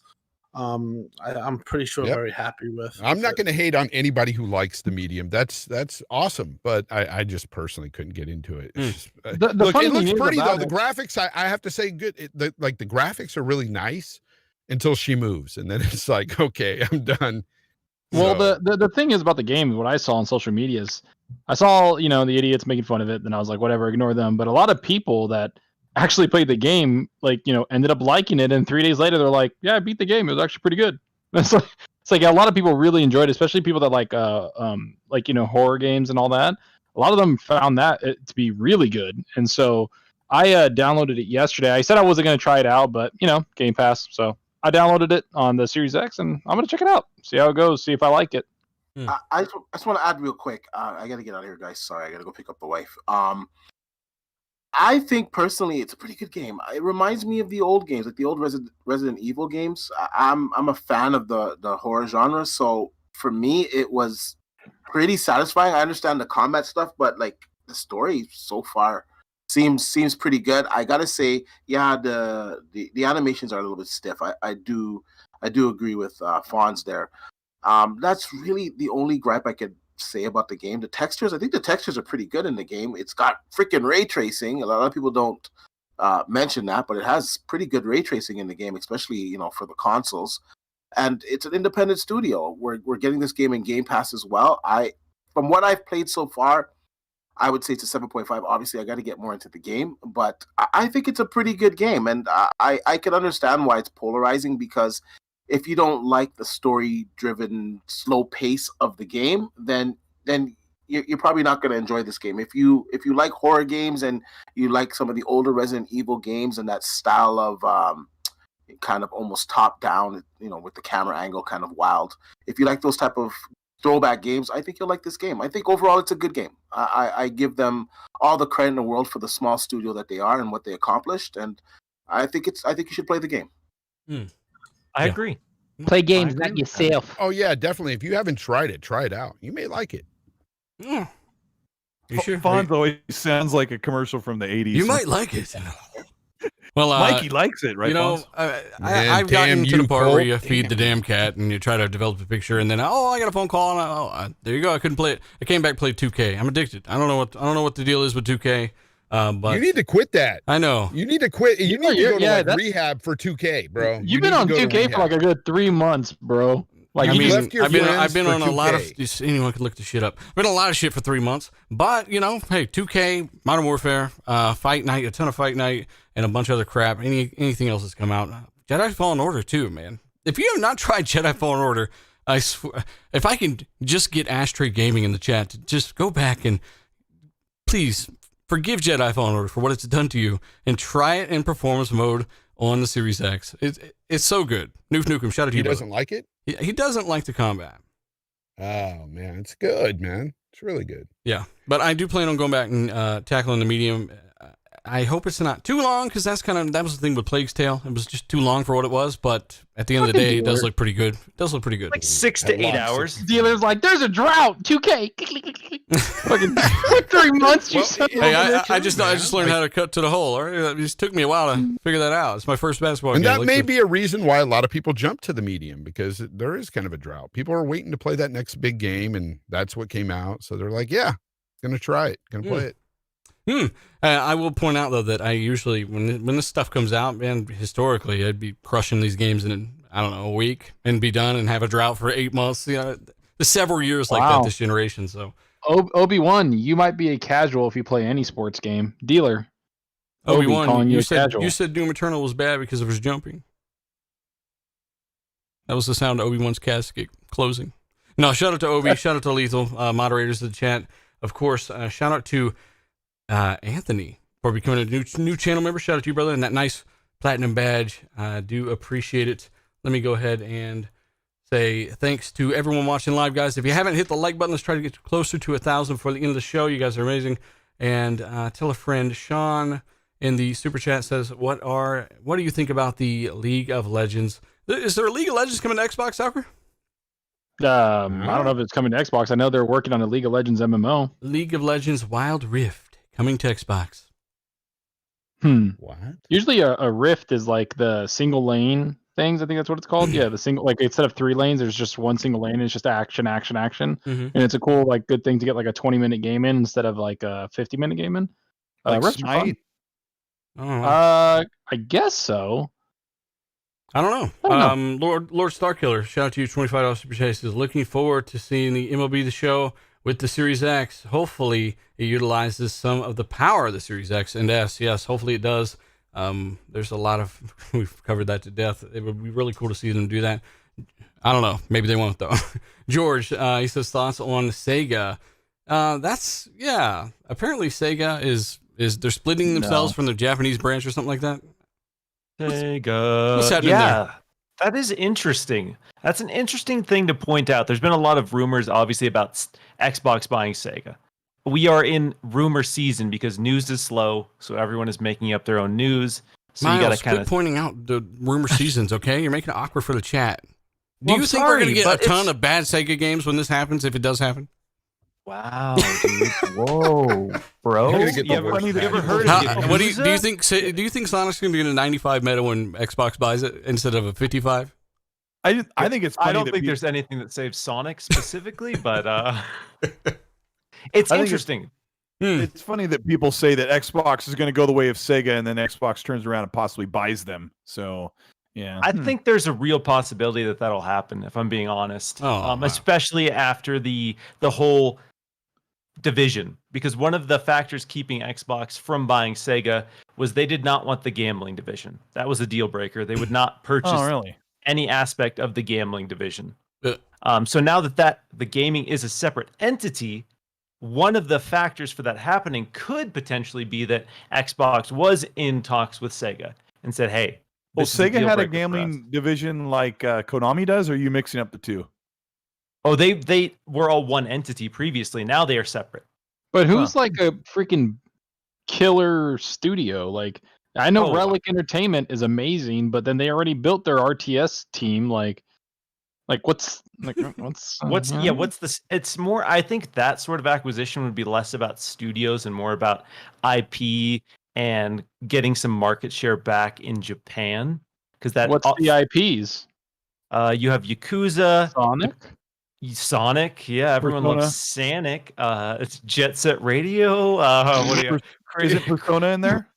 See, that's the confusing part. I believe it would be, but I think Atlas is still technically its own entity. So I don't know. But like Atlas is not a part of Sega. No. Okay. I don't think it is. See, all those IPs you talked about, like, I don't see it. I don't care. For us, I don't know that it's that big of a deal, but I don't know if it's really about us. Total War. That's one. That's one I'll get behind. Yeah, there you go. Total War. that sort of buy is not for us, really. That is for the Xbox brand outside of the United States. Man, chat, what do you think? Chat, some of you guys, most of the chat knows me, but some of you guys take this stuff a little. When I say Sonic's going to be 55 with Xbox, I mean a 45. I'm sorry. No, it's all jokes, right? So not a big deal. I'm not actually insulting Sega. It's just a joke, and I feel like by now you should be insulting Sega, not me. I'm just kidding. It's another joke. Anyway, Miles, so you're saying this will happen 100%? Yes, 100%. Quote me. Go ahead and blast. No, I'm just saying. When we talk about like the big ones that are left, we have Ubisoft, we have Sega, we have Square Enix, we have Konami. I'm sure some of you saw that Windows Central was quoted from somebody saying that Xbox is buying Konami or something. That was floating around on Twitter earlier today. Which, again, just for the record, we did not say that to anyone. They were just throwing some names around for some pseudo credibility, I guess. But I think most likely of the bigger ones, if we're looking at Japan, are going to be Capcom and Bandai Namco for Xbox. If I had to wager on a couple that Xbox is most interested in right now. So 100% confirmed. 100%. Yeah, no, exactly. Yep, 100% confirmed. Basically, a lot of people in the Resident Evil people in Village, the chat Xbox Series X exclusive. are saying that Atlas is owned by Sega. They're still their own entity, as Miles was saying. They're not. If they were to purchase Sega, Atlas would not be coming along with them. It's just not the there's way it some works. really complicated legal matters between Sega and Atlas. It wouldn't be as simple as Xbox buys Sega and gets Atlas. Well, why not? I'm not a lawyer. Because it's like a subsidiary. I'm not a lawyer. I don't know. But if you look it up, I've looked it up in the past because people were talking about that when, the whole rumor was going around that Microsoft was going to buy Sega like a year or something ago. And people were wondering if Persona was going to go with them. But no, Atlas are their own entity. It's just that way. Yeah. Well, they do like to lock down a lot of their businesses so they can't be purchased by other countries, I guess. Right? Companies from other countries, yeah. Yeah. So, I mean, well, whatever, same thing. And that's something they've kind of done with Capcom as well. That's why we never thought they would buy Capcom or at least get away with it. But yeah, I mean, I guess we can move forward. That's something interesting. So Miles, jokes aside, you think that could be a possibility. They would purchase at least some part of Sega there and might get some IPs there. Again, like I'm not the biggest Sega guy. I'm not saying this is something I would necessarily be super excited about, but looking at how much they've been collaborating, especially with the Game Pass as a business and using that to expand into that market, I could see Sega doing a lot of things for Japan, specifically for Xbox as a brand. Yeah. Again, a lot of people here in the West, Sega's not that big of a deal to a lot of us here. Yakuza is starting to get a little traction in the US, so it's been cool to see that IP in particular get some kind of notoriety.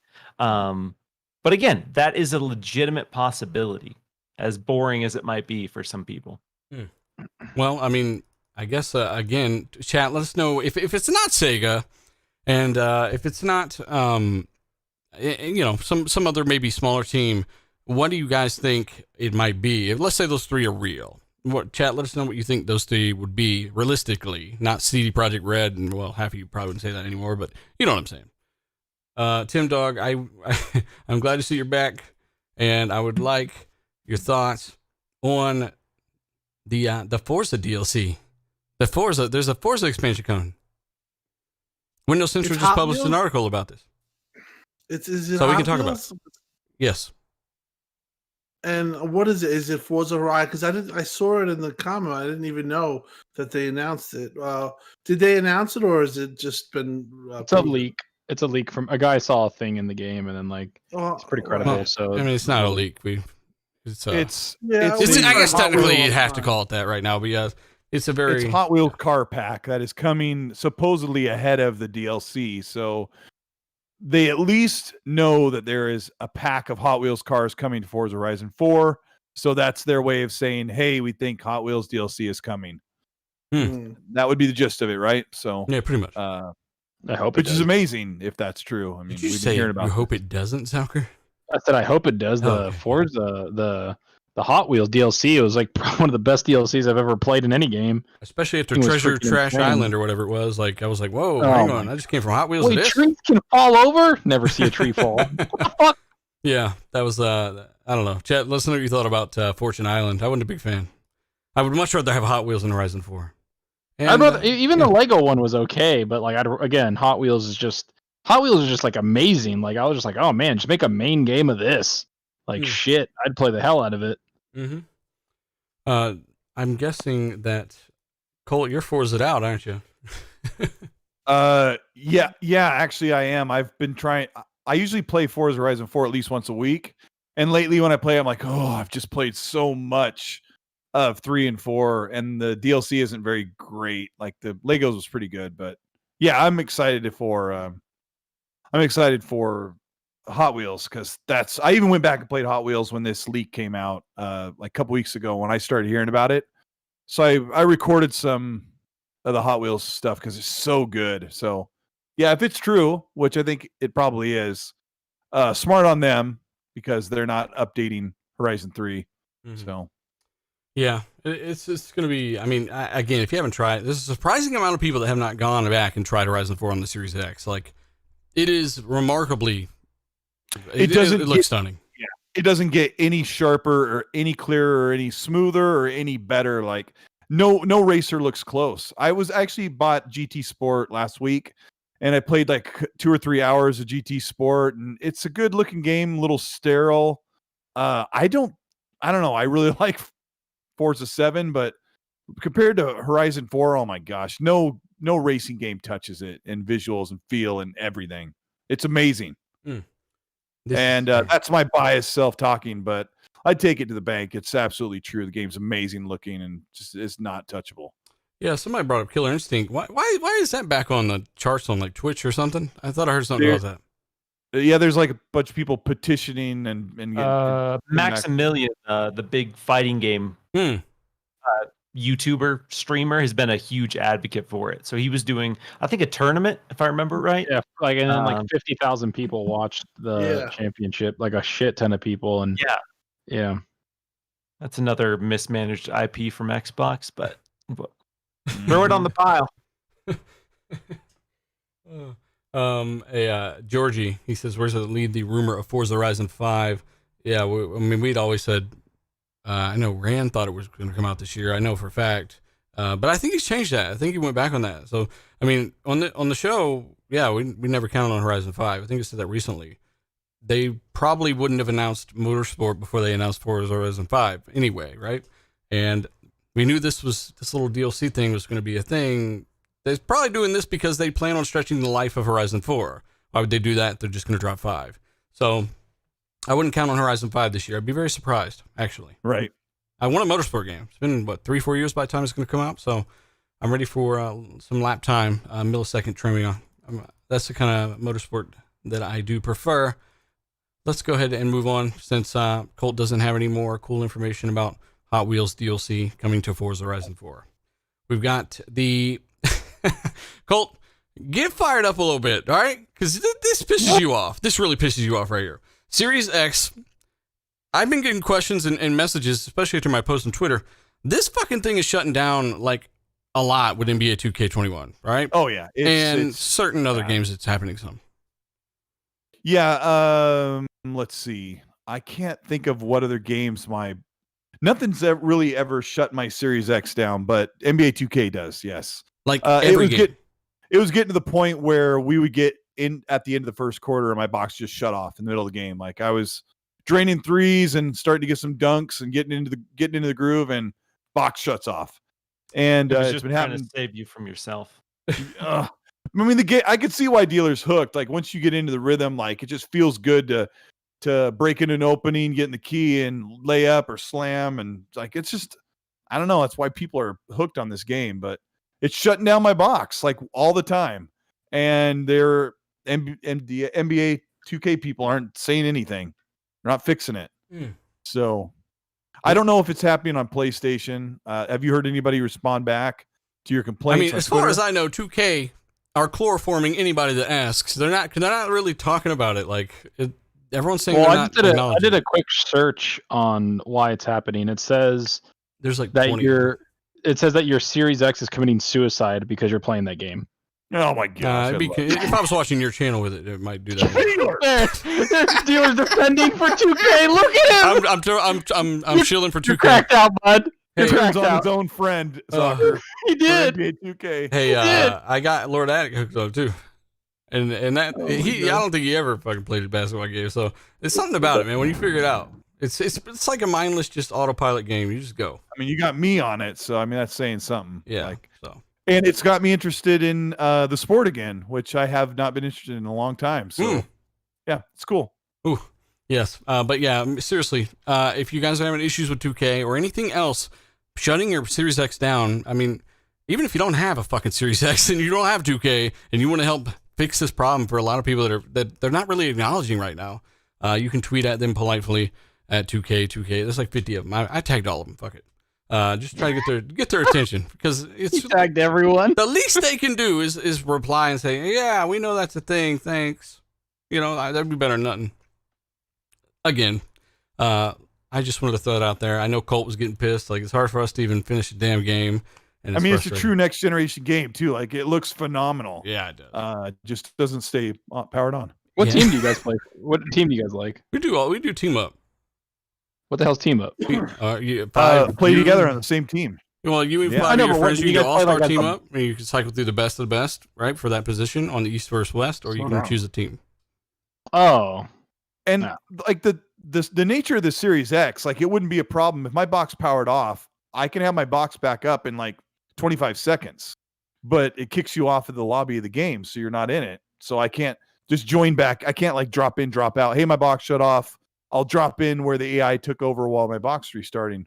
So yeah, quick resume doesn't save your life there. I know it's a sports game, guys. Trust me. Like 3 months ago, I've been telling myself, shut the fuck up. So I'm gonna go ahead and every time he turns on his Xbox, he's like, "You stupid idiot," God. talking to himself. Yeah.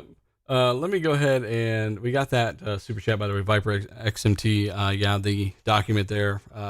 We said, hopefully you caught it, brother. We've also got Maximo. He says, can we talk about the rumored studios? Yes, we did cover that. Some of these are a little bit old. We've also got CYV Studio. I'm sure that downgrading for Nintendo Switch is hardest. He's talking about how these guys are worried about Series S, but some of these games are on a Switch, for crying out loud, which goes below the lowest settings on PC at 240p or whatever the hell it is. Yo, Donnie, 100% y'all. This is news is almost as big as medium. What the hell is that? Okay. We've also got Lord Starkiller. He says, hopefully Microsoft acquire Ubisoft. If not, just buy PlayStation outright. Just kidding about that. Thank you so much. We've also got Foreskin of... What the hell? Foreskin of Expedia. He said, do you guys think that Crossfire X can be a good replacement? That's a good question. Where the hell is that game, D-Batch? Where the hell's D-Batch, Crossfire X? Hey, Tim Dog, anybody? Zocker. Sorry, I heard you. Crossfire. Well, Motherfucker's in a bubble. honestly tell you, I was talking to a developer, one of them, and Your mic's like he was fuck. working on the game. Yeah, you know what? Because I'm in the car. You know what? If you can't hear me good, I'll just. You're good, You brother. can't hear me good? Go ahead. I'll turn you up. Yeah, no, I think just because of the pandemic, I think they're just a little bit behind on schedule. And you know what? Honestly, what I've seen so far from the game, it does look pretty impressive. So I'd rather them just make the game ready when it's ready, man. Release the game when they're ready. Don't rush it. You only get one shot, and it has the potential to be a really good game. It looks exciting, and I'm looking forward to it. So I don't want them to rush it. Just release the game when you're ready to. Tim, where the hell's Crossfire? Who the hell knows? I have no idea. They said it was going to be ready by launch. Obviously, been probably hit by COVID issues and stuff like that. But they had some type of beta. But I would just say it's probably going to come in I would say, when are they saying? April? What was the last thing I think I haven't heard him say anything, but yeah, I've heard. I would continue to I heard- expect most every big game to see some kind of delay. And I think it's kind of becoming common this year for developers to not say what month or day their game is coming out until they absolutely have to, because it's been a crap storm. And Cyberpunk is one of the reasons. And COVID is the other half of it. That's my opinion. COVID and some of these games that have come out broken and buggy, like especially Cyberpunk, like publishers are not willing to stick their neck out and give a date and then have to delay and go through the backlash. Because in this community, if you delay the game, you're evil. If you bring it out broken, you're just as evil. Unfortunately, it almost seems like that. So Warhammer Darktide does look good, hardcore. Hi, Nick. Oh yeah, it does. Oh, CGR. Say we want good games. Miles and Well, Zucker and I are going to sure. be playing that. We might invite Dealer if he's not sucking on his toes. That's a little weird, and I am scared now. Hey, Zucker. A sigh. You wanna jump on the Greek Pegasus and go ahead and take off and tell us about this Bright Memory developer who apparently, you're next to him right now, who apparently talking about some kind of game showcase, something going on. Yeah, there's apparently a couple shows coming up, right, with Xbox and just Microsoft, and we're going to be talking about cloud and a bunch of other stuff. And yeah, there's not a lot of details about it out right now, but they've talked about events coming up, and I don't know. I feel like it's going to be another, maybe like a little March event, and then like they did in the summer, May, June, July, there's going to be other events then. I mean, that's what usually happens every year, right? So I think it's just the same events coming up. And Bright Memory was on Xbox's May event last year, right? So yeah, it's probably going to come up again because it's made by, one person. So do you think that 2021 is just a bad DLC of 2020? Is that what you're saying? I hope not, because then you're just never going to leave 2K and it's over. Okay. Okay, well, are you going to fix 2K for us? I can try. Okay. I can definitely try. Stodgy Caesar, what's going on, brother? I'm thinking about giving it the bleeding edge treatment. The bleeding edge treatment. Just ignore it. Let it wilt away. Man, yeah. But I mean, there's not that much details about that event stuff. Like, he just talked about like an event coming up in like March, I think. Mm-hmm. But who knows? Like, everything is just so fluid right now because I think Xbox is just I think a lot of people in the industry is just waiting for the Bethesda deal to like stop, like just end. Like, once it's all done and March 5th is when that happens. Yeah, I think that's when we're going to start getting a lot more news because everybody's just kind of sitting on pins and needles right now for that ZeniMax deal. Well, who was it? Somebody just said something funny in the chat. I'm gonna start feeding off the chat when the panel's dead. Sort of. I'm gonna go. Hey, we can alley-oop it. There we go. Reference. I'm gonna go ahead and we're gonna do some outros, man. I'm gonna do some outros. How long has the show been? Yeah, we've about 2 hours. So again, chat, let us know. Holy crap! I think it's been more than 2 hours. Way more. We started It's at 17 2 hours. after, but Oh my god. Well, It's hey, a little bit late. hey, Miles. I'm sorry. I lost track of time. Hey, it's all gravy, baby. All right. Well, chat, let us know what you think about Miles' statement there, and definitely follow Miles. Miles is he's a lot of fun. He runs Windows Central Gaming, the YouTube channel, and Windows Central, one of the best sources around. That's why Miles is always insulting everyone with the rumor talk. We like to have fun, though. We do like to have fun. Yeah, I'll that's why we're getting misquoted by Dealer constantly. No, I did not quote you about that. That wasn't even me. I know. I misquoted Jez. That's true. Yeah. I was saying the Royal We. The Royal We at Windows. But that Central wasn't about Gaming. Konami either. That's true. I'll give you a pass on that one. I just want to make sure you know what room you're in, right? I just don't know what's going on. No, but seriously, Miles is, I've been on his show actually too. Check that out. So follow Miles. Miles, tell them where they can find you, bud, and what you've been playing. Yeah, so as Dealer said, I do a lot of the video stuff for Windows Central Gaming. You can check out our YouTube channel in the chat here. I've been chatting with that. If you want to shit post with me on Twitter, that's mostly where I'm at, dropping just garbage on the daily over there. So lots of fun stuff to interact with. Yeah, what have I been playing lately? I beat medium twice because I'm a legend, and I'm tired of the haters out there. And Oh shit. Sea of Thieves. I'm playing a lot of Sea of Thieves. Hell yeah. Yeah, my dog. So if you want to hit the seas with the pirate legend, certified, hit me up. Oh shit. You're a pirate legend? Oh, I'm a year 1 pirate We legend. all know dude. you bought Bitch, microtransactions for that. I'm 2 months in pirate legend. That's a lie. Where's the screen? Come at me. Send me the screenshot. I mean, you obviously don't know me, son. Okay, son. I'm that Back it up. crackhead. I need some receipts. I need the receipts to that because that You'll is see when we that is the most god awful grind that I can imagine. But It wasn't a god respect- awful. I just killed everyone. Hmm. Never did a damn quest.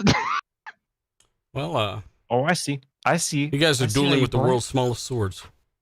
Hell yeah, we are. Yeah, you're having fun though. That's what matters, you know. You guys are fighting with the world's smallest bananas.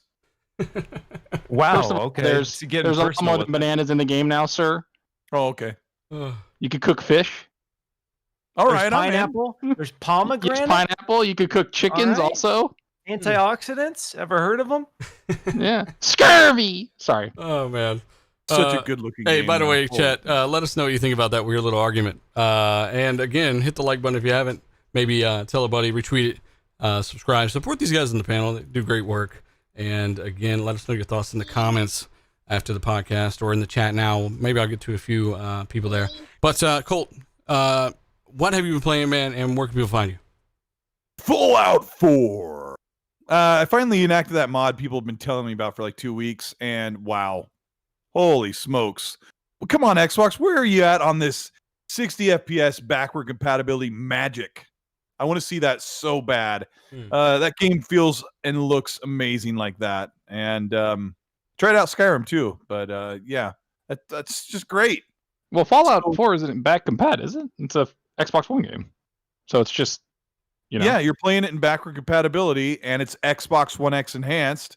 And then it has a mod that's called Ultra 60 FPS. That basically, I think, from what I can tell, it runs it at the dynamic 4K at 60. Barring I always some thought back performance compat was there. like the emulation for the 360 kind of thing. No, well, I mean, back compat includes every game on the Xbox One playing up to Series X and S. But yes, their back compat solution is to get more than just Xbox One era, Xbox 360 era games as well, boosted up to 60 FPS. Certain ones, and from what I'm gathering, it could be quite a few. So I don't know when we're going to hear about that. But that's what I've been doing, and I will find out more when I can. I've been talking to a certain beard that is not giving me a whole lot of information because they are working out all kinds of things. I think it's going to be more than just doubling the frame rate target. So they're working on some cool stuff. I see.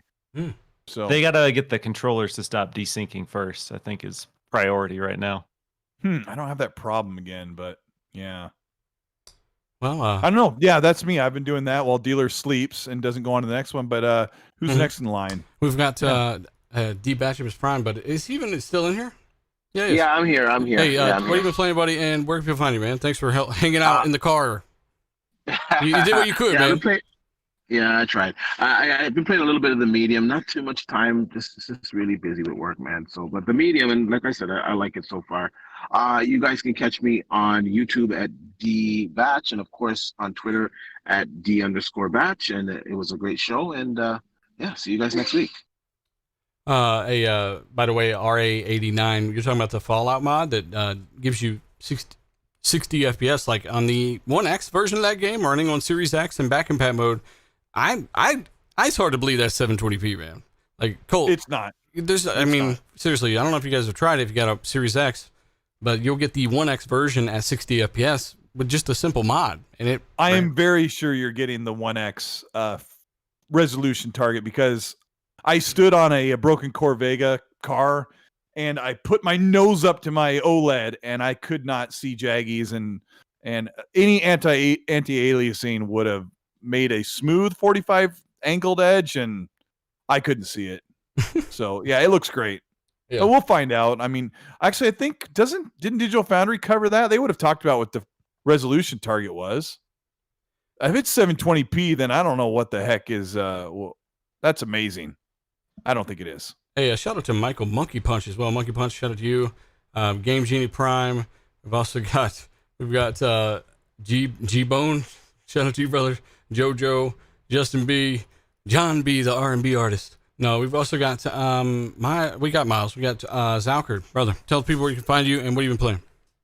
You can find me on Twitter at Zalker87, YouTube Zalker87. You know, just always enjoy making content. And I just finished X-Morph Defense. I finished this game called Force, which was a lot of fun on Game Pass. I've been playing a lot of games, man. I don't know. I'm on the last episode of the Telltale game for Batman. I'm probably going to jump into Medium. And I've been playing Rocket League Ranked a lot. Me and my buddies are trying to get up there. We're almost champion. So, yeah, just a lot of games, man. A lot of fun games out right now that we can play. And I'm enjoying a lot of them. And I think I'm going to start Valhalla. I think I'm going to get into it finally. I kind of waited for all the little patches to come in. Waiting for all the little patches to come in, and then I'll jump into that. And then I'm still waiting on the patch for Cyberpunk, which is probably not going to be played till next year.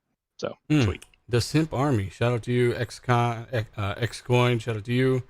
And, of course, the mods. Lisa Papa, Obi. Who is that? Kirby. Shout out to those guys for keeping the chat a little bit more manageable. It's gotten crazy. Also, we've got Tim. Tell people where they can find you, man, and what have you been playing? You can find me on Twitter, xCloud, TimDog. I have been playing possibly my game of the last year or this year so far, Yakuza Like a Dragon. Really? I've logged in about 50 hours on it. I'm a level 28 or around there for Ichiban, who's the main character. Honestly, the game is fantastic. It has a lot of laughs in it. The storyline's amazing. If you haven't played the game, I would definitely play it. Just know it's a big overtaking. Like, you're gonna have to play a lot of hours, a lot of grinding. But they make it fun, and really highly recommend this game. Once I finish it, I will obviously review it. I'll tell everyone what you think about it, but you can't go wrong anyway. I mean, this is like I said, this is game of the year, or one of the best games I've played in a long time. I mean, I need more from you in this. I'm shocked, Tim. No, I'm just really good, man. Just if you get into it, you get into it. And that was big news too this week. That Judgment is a similar type game is coming. It's in the Yakuza series is coming to Xbox Day 1 Series X. But yeah, I mean, I've always kind of been 2019, didn't it, Tim? Yeah, it came out for I think PlayStation 4, and then now it's like being enhanced, and it's coming Day 1 to Xbox, PlayStation 5, Series X, all that, Stadia. But really excited news about that. Usually was a full exclusive. But yeah, I mean, I always was kind of a Yakuza fan, but this is just on a different level.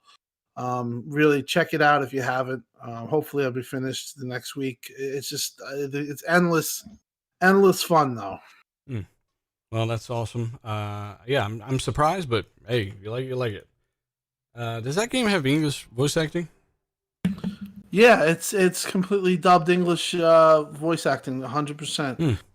It's done well on Metacritic. It's like 84 overall. I think on Open. On Xbox, it's an 89, even though there's more reviews out there. But yeah, like, give it a try. I mean, you'd be surprised. I thought I was gonna like it, but I didn't think I was gonna love it, and that's where I'm at.